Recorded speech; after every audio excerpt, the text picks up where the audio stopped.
Respiratory quotient. तो ये क्या होता है, जैसे हमने रेस्पिरेशन में देखा है, जो एरोबिक रेस्पिरेशन है उसमें CO2 तो रिलीज होती है और ऑक्सीजन यूज की जाती है।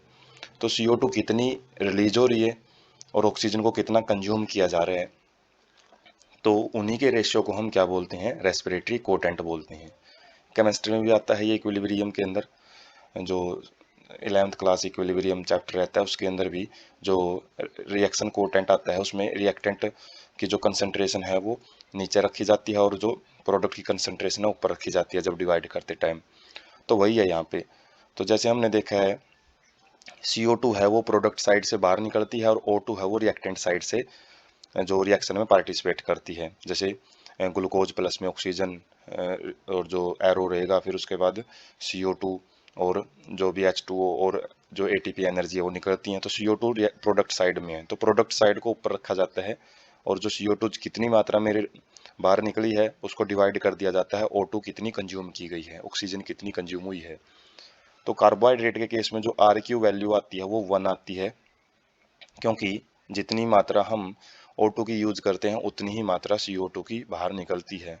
जैसे हम रिएक्शन को बैलेंस करके भी यदि देखते हैं, आगे वाली स्लाइड में देखेंगे, तो उसमें यदि 6 O2 यूज कर रहे हैं तो 6 ही CO2 बाहर निकलते हैं।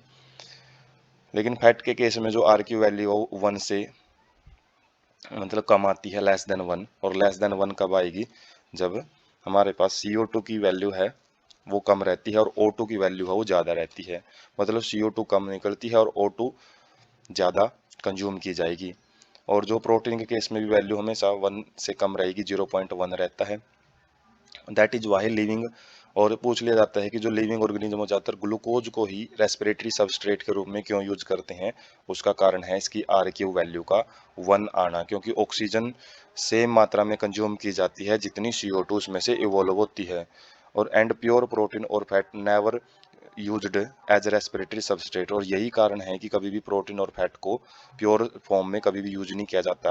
हो सकता है कि ये किसी भी अलग अलग जगह पे एंटर जरूर कर रहे होंगे रेस्पिरेटरी पाथवे में, लेकिन इनको कभी भी प्योर फॉर्म में कभी भी नहीं यूज किया जाता। जैसे हम देख सकते हैं ग्लूकोज की वो रिएक्शन है, ग्लूकोज को जब ऑक्सीजन के साथ उसका ऑक्सीडेशन करवाया जाता है तो 6 CO2 निकलते हैं, 6 H2O निकलते हैं और एनर्जी निकलती है। तो यहाँ पे हम देख सकते हैं 6 मोलिक्यूल ऑफ CO2 है और 6 मोलिक्यूल ऑफ O2 है। तो इससे जो RQ वैल्यू है वो कितनी आ रही है, 1 आ रही है। और जबकि जो हम अलग अलग केस में, जैसे ये कार्बोहाइड्रेट का तो हम देख ही चुके हैं 1 आता है। फैट के केस में हम कैसे देखेंगे, जो एक फैट है ये ट्राई पैल्मिटीन, तो इसके अंदर C51H98O6 है, इसमें जो O2 है वो कितनी है, 145, और CO2 कितनी है, वो 102 है। तो जब इसको डिवाइड करेंगे 102 बाई 142 तो 0.7 आता है। प्रोटीन के केस में इसी तरीके से वैल्यू 0.9 आती है। और ऑर्गेनिक एसिड है, जैसे ऑक्जेलिक एसिड है, उसकी जो वैल्यू है वो 4 आती है।